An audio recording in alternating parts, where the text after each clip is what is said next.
নমস্কার বন্ধুরা, স্বপ্নার কিচেনে আপনাদের সবাইকে স্বাগত জানাই। আজকে আমি আপনাদের সাথে শেয়ার করব বাঙালির অতি প্রিয় একটি রেসিপি, আলু পোস্ত। বানানো খুবই সহজ, আর গরম ভাতের সাথে আলু পোস্তটা খেতে কিন্তু ভীষণই ভালো লাগে। আর যে কোনো নিরামিষ দিনে আপনারা কিন্তু খুব সহজেই বাড়িতে এই রেসিপিটা বানাতে পারেন। যদি রেসিপিটা আপনাদের ভালো লেগে থাকে, অবশ্যই ভিডিওটাকে একটা লাইক ও শেয়ার করে দেবেন। তাহলে দেখে নেওয়া যাক আমার আজকের রেসিপিটা। আলু পোস্ত বানানোর জন্য এখানে নিয়েছি 4টে মাঝারি সাইজের আলু। প্রথমে আলুর খোসাগুলোকে ছাড়িয়ে নেব, আর খোসা ছাড়ানোর আগে আমি আলুটাকে কিন্তু খুব ভালো করে জল দিয়ে ধুয়ে নিয়েছি। এখানে আমি 4টে জ্যোতি আলু নিয়েছি। আপনারা চাইলে কিন্তু জ্যোতি আলুর পরিবর্তে চন্দ্রমুখী আলু দিয়েও আলু পোস্ত বানাতে পারেন।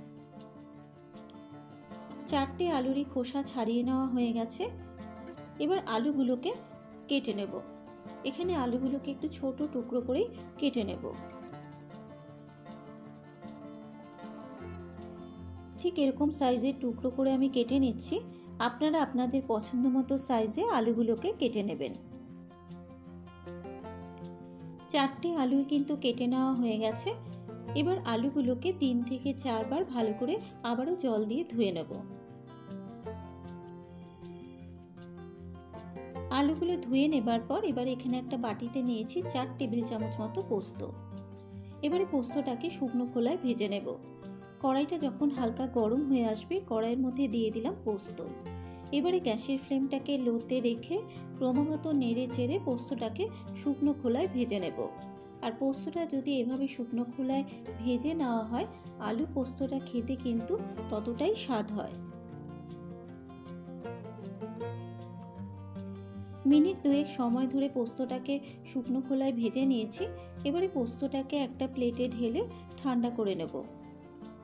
পোস্তটা ঠান্ডা হতে হতে এবারে আলু ভাজার জন্য দিয়ে দিলাম 4 টেবিল চামচ মতো সর্ষের তেল। তেলের মধ্যে দিয়ে দেবো 2টো শুকনো লঙ্কা ফাটিয়ে আর হাফ চা চামচ গোটা জিরে ফোড়ন দিয়ে দেবো। এবারে 30 সেকেন্ড মশলাটাকে ভেজে নেব। মশলাটা ভাজা হয়ে যাবার পর মশলাটা থেকে যখন সুন্দর একটা গন্ধ বেরোবে, এবার এর মধ্যে দিয়ে দেবো কেটে ধুয়ে রাখা আলু। এবারে গ্যাসের ফ্লেমটাকে লো টু মিডিয়ামে রেখে ক্রমাগত নেড়ে চেড়ে আলুটাকে খুব ভালো মতো করে ভেজে নিতে হবে। আলুটা ভাজা হতে হতে এবারে পোস্তটাও কিন্তু ঠান্ডা হয়ে গেছে। এবারে পোস্তটাকে মিক্সিং জারের মধ্যে ঢেলে নিয়েছি। এবারে পোস্তটাকে প্রথমে শুকনো গুঁড়ো করে নেব। আর পোস্তটা যদি প্রথমে শুকনো গুঁড়ো করে নেওয়া হয়, তাহলে কিন্তু পোস্ত বাটাটা খুবই ভালো হয়। দেখুন পোস্তটা গুঁড়ো করে নিয়েছি। এবার এর মধ্যে দিয়ে দেবো 2টো কাঁচা লঙ্কা, 1 ইঞ্চি আদার টুকরো, দেবো 2টো শুকনো লঙ্কা, আর দিয়ে দেবো অল্প পরিমাণ একটু জল। এবার পোস্তটাকে মিহি করে বেটে নেব। পোস্তটা বেটে নেওয়া হয়ে গেছে। ঠিক এরকম একটা পোস্তর মিহি পেস্ট রেডি করে নিতে হবে।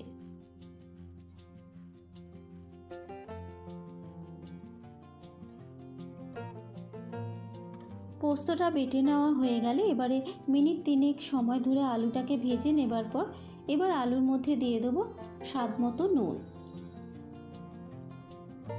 নুন দেবার পর এবার আলুর সাথে মিশিয়ে নিয়ে আরও মিনিট 3 আলুটাকে ভেজে নেব। আর আলু পোস্ত যদি আলুটাকে খুব ভালো মতো করে ভেজে নেওয়া হয়, তাহলে আলুটা সেদ্ধ হতে কিন্তু খুব বেশি সময় লাগবে না। মিনিট 3 নাড়াচাড়া করে নেবার পর এবার একটু চেক করে নেব আলুটা সেদ্ধ হয়েছে নাকি। দেখুন আলুটা প্রায় কিন্তু 70% মতো সেদ্ধ হয়ে গেছে। আলুটা যখন ঠিক এরকম সেদ্ধ হয়ে যাবে, এবার এর মধ্যে দিয়ে দেবো বেটে রাখা পোস্ত, কাঁচা লঙ্কা, আদা, শুকনো লঙ্কা একসাথে বেটে নিয়েছিলাম। দিয়ে দিলাম সেই বেটে রাখা মশলা, আর দিয়ে দিলাম খুব সামান্য পরিমাণে একটু মিক্সি ধোয়া জল। পোস্ত বাটাটা দেবার পর এবার আলুর সাথে মিশিয়ে নিয়ে আরও 2 মিনিট আলুটাকে পোস্তর সাথে কষিয়ে নেব। আর যত ভালো করে কষানো হবে, আলু পোস্তটা খেতে কিন্তু ততটাই স্বাদ হবে।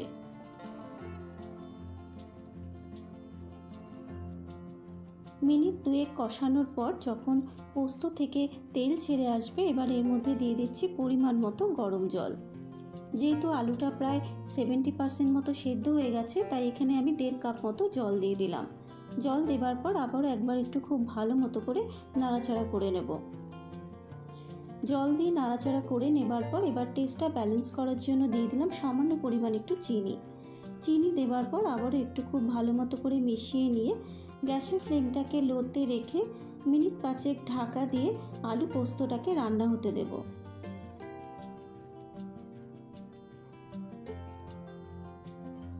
পাঁচ মিনিট পর এবার ঢাকনাটাকে খুলে আলু পোস্তটাকে আবারও একবার একটু নাড়াচাড়া করে নেব। এখানে আমি আলু পোস্তটা একটু ঝোল ঝোল মতোই রেখেছি, কারণ ঠান্ডা হয়ে গেলে কিন্তু আলু পোস্তটা অনেকটাই জল টেনে নেবে। এবার আমি এখানে সবশেষে দিয়ে দিচ্ছি আলু পোস্তের উপরে অল্প পরিমাণ একটু সর্ষের তেল। আর সবার শেষে যদি একটু আলু পোস্তর মধ্যে সর্ষের তেল ছড়িয়ে দেওয়া হয়, তাহলে আলু পোস্তটা খেতে কিন্তু খুবই সুন্দর হয়। সর্ষের তেল দেবার পর এবার আলু পোস্তর সাথে মিশিয়ে নিয়ে গ্যাসের ফ্লেমটাকে বন্ধ করে মিনিট 3-4 ঢাকা দিয়ে স্ট্যান্ডিং টাইমে রেখে দেব।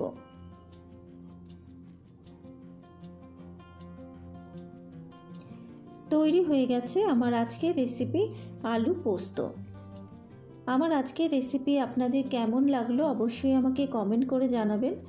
যদি রেসিপিটা আপনাদের ভালো লেগে থাকে অবশ্যই আমার চ্যানেলটাকে সাবস্ক্রাইব করে পাশে থাকা বেল আইকনটি প্রেস করে দেবেন।